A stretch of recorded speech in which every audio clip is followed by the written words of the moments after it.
네, 안녕하세요. 오늘은 여러분이 고령이 되신 다음에 일상생활이 힘들어졌을 때 사용하시는 복지용구라고 하는 그런 제품들, 상품들의 이해와 활용, 그리고 이 복지용구를 내 몸에 맞춰서 어떻게 활용할 수 있는지 소개시켜드리는 주식회사 조아의 임기준이라고 합니다.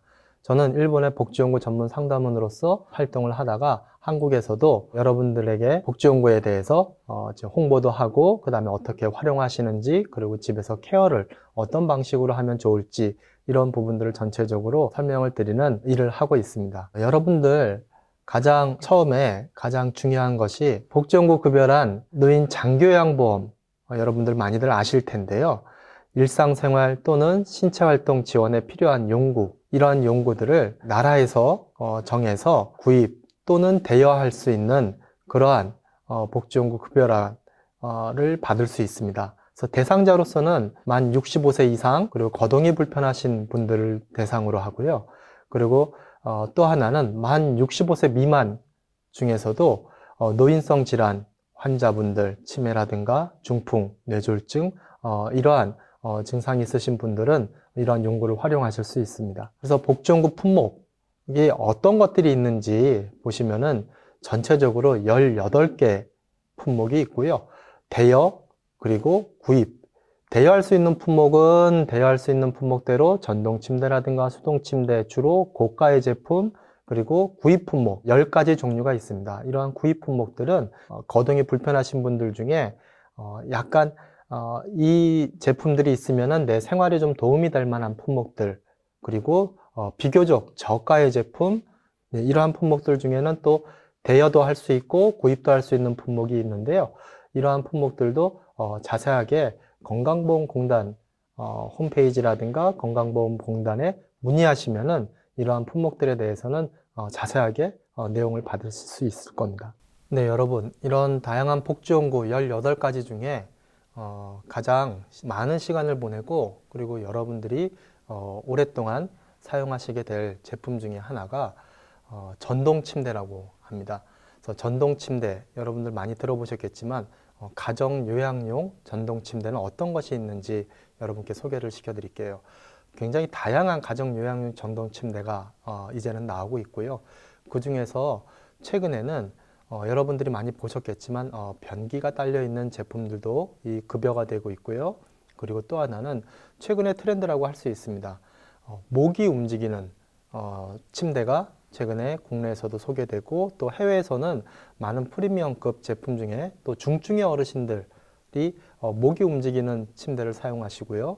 그 다음에 리모컨 기능에도 굉장히 많은 옵션들이 있어서 만일의 사고에 방지하는 그런 리모컨 기능도 있고요. 내가 등을 올려야 되거나 이제 일으켜 세워야 되거나 하실 때 그럴 때 가장 많이 사용하시는 기능이 등올림 기능이에요. 근데 등올림 기능을 사용하실 때는 가장 먼저 꼭 기억하셔야 될 게 전동 침대는 등을 올리면서는 사람이 미끄러지게 돼 있어요. 그래서 등을 올리면서 미끄러짐에 방지하기 위해서는 꼭 다리를 먼저 올려주셔야 되는 거를 꼭 잊지 마시고 다리를 먼저 올리시고 그 다음에 등을 올리셔야지만 허벅지라든가 엉덩이를 받쳐주기 때문에 미끄러지는 것을 방지할 수 있습니다.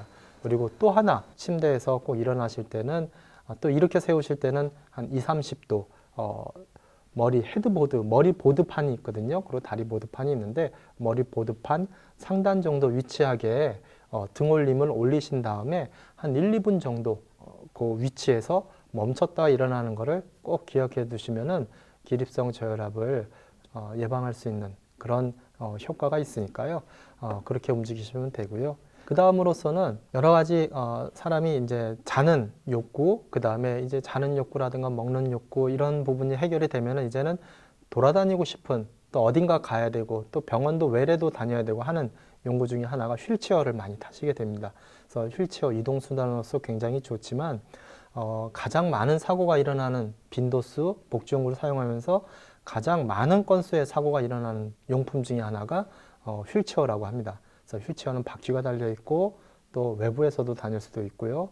그리고 대신에 브레이크 거는 브레이크를 깜빡해서 나는 사고가 굉장히 많습니다. 그래서 꼭 브레이크를 꼭 거시고 또 풀고 사용하시는 걸 꼭 잊지 않고 사용하셔야 되고요.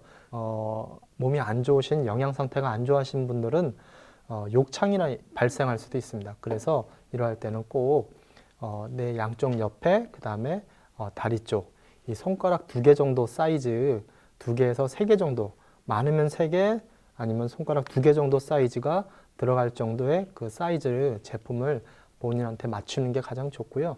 그리고 또 하나는 휠체어 밑에 시트에다 수건, 집에 있는 수건을 말아가지고 이 무릎 밑에, 허벅지하고 무릎 사이에 그 무릎 밑에다가 놔주시고요.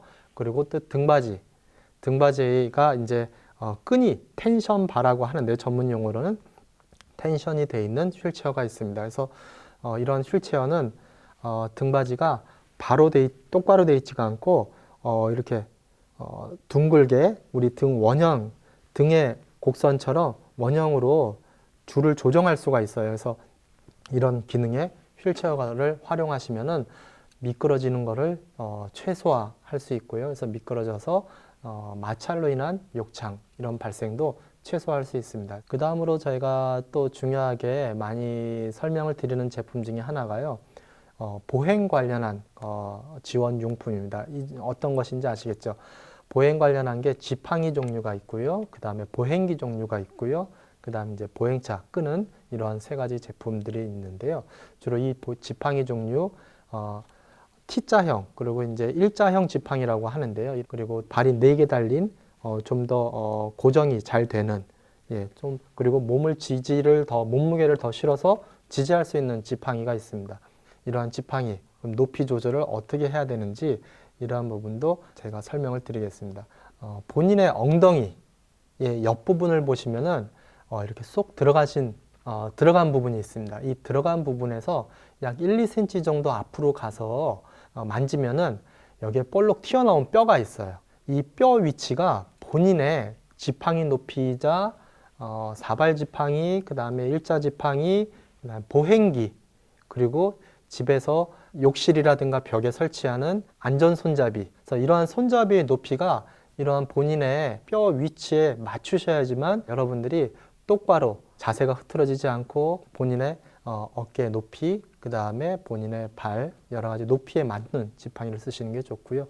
보행기, 사발 보행기가 있습니다. 그 보행기 높이도 본인의 그 높이라고 보시면 됩니다. 그래서 사발 지팡이는 실내 사용을 꼭 하셔야 됩니다. 왜? 다리가 4개가 고정되어 있기 때문에 이 다리 중에 한 발이라도 돌멩이라든가 조그만 부분에 올라가 있으면 이게 어떻게 했어요? 뒤뚱뒤뚱 거리겠죠. 그래서 이 뒤뚱뒤뚱 거리는 이때 뒤뚱거리다가 몸을 지지하다가 넘어지시는 경우가 굉장히 많으세요.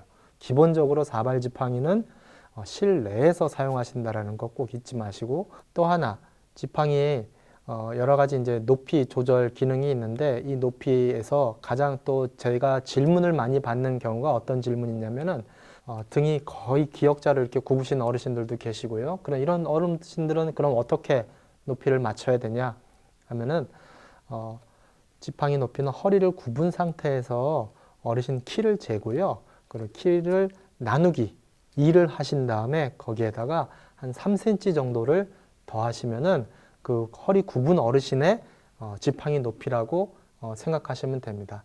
그리고 이런 보행기 많이들 집에서도 사용하실 텐데요. 이러한 보행기는 꼭 본인의 아까 말씀드렸던 그런 높이에 맞춰서 사용하시고요. 보행차는 보행기 지팡이보다는 조금 높은 게 맞습니다. 그런데 보행차가 자기 배꼽에서 아래로 한 5cm 전후해서 그 보행차 높이를 맞추고 끌고 다니시면은 가장 좋은 높이라고 보시면 되고요. 욕실 용품 중에서는 목욕 의자가 꼭 필수 용품으로서 많이들 사용하고 계십니다. 일반적인 의자 형태도 있고요. 그리고 또 하나는 안에 그 목욕 의자 면이 이렇게 말 발굽처럼 U자형으로 파진 제품도 있습니다. 이러한 파진 제품도 있고 또 아래가 아예 터널처럼 의자가 앉는 면이 양쪽으로 갈린 면이 있고요. 그래서 이러한 의자들은 어떻게 활용하시냐면은 목욕을 옆에서 케어해 드릴 때, 목욕 도움을 드릴 때 이제 아랫부분을 닦아 드리거나 목욕하시고 나서 이제 일으켜 세우거나 앉히실 때 사람은 몸이 가깝게 붙으면 붙을수록 앉기 쉽습니다. 무게감이 점점 힘이 덜 들어가고요. 그렇기 때문에 무릎을 집어넣어서 사람을 안을 수 있는 그러한 역할로서 활용하기 때문에 이런 역할을 잘 모르시는 분들이 많으세요. 가장 주요한 목적은 무릎을 사이에 집어넣어 가지고 하시면 굉장히 도움이 많이 되실 겁니다. 아까 말씀드렸죠. 욕실에 미끄럼 방지 용품이라든가 그리고 또 하나 안전 손잡이는 어떻게 내가 설치해야 되고 어떻게 활용해야 되냐. 그래서 이러한 부분도 곰곰이 고려하시거나 또 근처에 복지연구를 많이 취급하시는 분들한테 전문적인 또 그런 상담을 받으시면은 좋은 제품을 또 권해드릴 수가 있을 겁니다. 또 하나 지금부터는 이러한 복지연구들의 이제 사례를 같이 보시면서 설명을 드리겠습니다. 이 높이가 조절이 사실 제가 가서 설명을 드리고 또 봐드리니까 지팡이 높이가 낮게 내려가는 게 한계가 있는 지팡이들이 좀 많았어요. 그래서 될 수 있으면 선대용을 하실 때 키가 작으시거나 허리가 굽으신 분들은 될 수 있으면 높이가 낮게 내려가는 지팡이를 선택하시는 게 가장 좋고요. 그리고 또 하나 지금의 사례를 보시면은 거의 들고 다니세요. 짚고 다니시는 경우가 거의 없습니다. 이러한 영상을 한번 보시면은 쉽게 이해가 되시고 마지막으로 제 보행기 말씀드렸죠. 집에서 실내에서 쓰는 보행기가 있는데요. 이 보행기 높이가 맞지가 않고 높이가 높으면은 이 보행기는 발이 4개가 있습니다. 그래서 4개가 있는데 이 보행기는 발이 꼭 보행기 이 사각형을 그렸을 때 보행기 바깥쪽으로 있으면 안 되고요. 보행기 사각형 안에 있으셔야지만 짚고 보행 연습을 하실 수 있다라는 거. 그리고 발이 바깥쪽으로 있으면 어떠시겠어요? 계속 밀고 다니세요. 이거를 짚고 다니시는 게 보행기인데 보행 연습도 하시고요. 계속 밀고 다니시다 보면은 어때요? 카페트가 있을 수도 있고요. 그 다음에 미끄럼 방지 매트가 좀 두꺼운 게 있을 수도 있고요. 그래서 방 안에 깔아놓으신 뭔가에 부딪혀서 또 넘어가실 수도 있기 때문에 꼭 보행기는 이 사각형 안에 내 발이 들어가서 그 안에서 짚고 다녀야 된다는 걸 꼭 명심하시면 안전사고의 미연에 좀 예방하실 수가 있습니다. 그리고 또 하나 지금 이제 복지연구 대체할 수 있는 상품은 어떤 것들이 있는지 또 여러분들 간병 케어하실 때 어떤 용품들을 주변에서 내 주변에서 쉽게 가지고 와서 활용할 수 있는 것들도 있습니다. 그래서 꼭 복지연구가 급여 제품 또 이제 거창한 그런 제품도 아니더라도 우리 일상생활에서 있는 제품들 활용할 수 있는 것들이 있는데요. 30도 이상 올라가면서 사람은 미끄러지게 되어 있습니다. 그렇기 때문에 미끄러졌을 때 그럼 다시 끌어올려야 되잖아요. 잘 미끄러지는 그러한 천을 이용해서 등에 전체를 까시면 가장 편한데 이런 장바구니를 활용해서 주로 어깨 부분에 깔아서 엉덩이를 살짝 밀어주시면은 위로 올라가는 것을 쉽게 할 수 있고요. 그리고 그 외에는 이러한 쿠션들 활용해서 욕창 그리고 또 하나는 여러 가지 이런 맞춤 할 수 있는 스스로 고민하다가 이렇게 만드실 수도 있고요. 복지연구 사고에 대해서는 일본에서 많은 사고가 나고 있다고 합니다. 그래서 이러한 사고들을 예방하기 위해서는 여러분들이 이 복지연구 아프시기 전에는 거들떠 보지도 않고 눈에도 들어오지 않는 상품들이에요. 그렇기 때문에 이러한 부분들은 아프신 다음에 거의 다들 처음 접하시니까 사용법이라든가 이런 부분들을 잘 모르셔서 오작동 할 경우도 있고요. 그 다음에 브레이크 거는 거 깜빡하고 또 높이 조절 안 되고 또 설치가 잘못돼 있고 또 제품의 기능을 잘못 사용하고 이러한 부분 때문에 안전사고가 굉장히 많이 나니까 제품들은 그때가 되기 전에 한 번쯤은 눈여겨보시는 것도 굉장히 사고에 도움이 많이 되시고요. 그리고 잘못된 사용에 의한 복지연구, 사용법에 의한 복지연구 사용을 하실 때는 굉장히 여러 가지 사고가 많이 나고 또 굉장히 많은 보고가 있으니까 그분들은 꼭 주의하시면 도움이 되실 겁니다. 이상으로 복지연구에 대해서 여러분께 알려드리는 강의를 마치겠는데요. 복지연구는 아까 말씀드렸듯이 일상생활을 도와드리는 그러한 연구 용품들이고 또 하나 가장 중요한 게요. 과거에는 이걸 사용하시는 분들을 위한 제품이라고들 다들 생각만 하셨는데 이제는 옆에서 케어하시는 분들 그리고 보호자를 위한 그러한 기능 그러한 동작을 도와드리는 그런 제품이기 때문에 여러모로 제대로만 잘 활용하시면은 간병이 두렵거나 또 간병 생활이 그렇게 어둡거나 하진 않으니까 여러분들 앞으로 복지연구에 대해서 잘 활용하셨으면 좋겠습니다. 예, 이상 강의 마치겠습니다.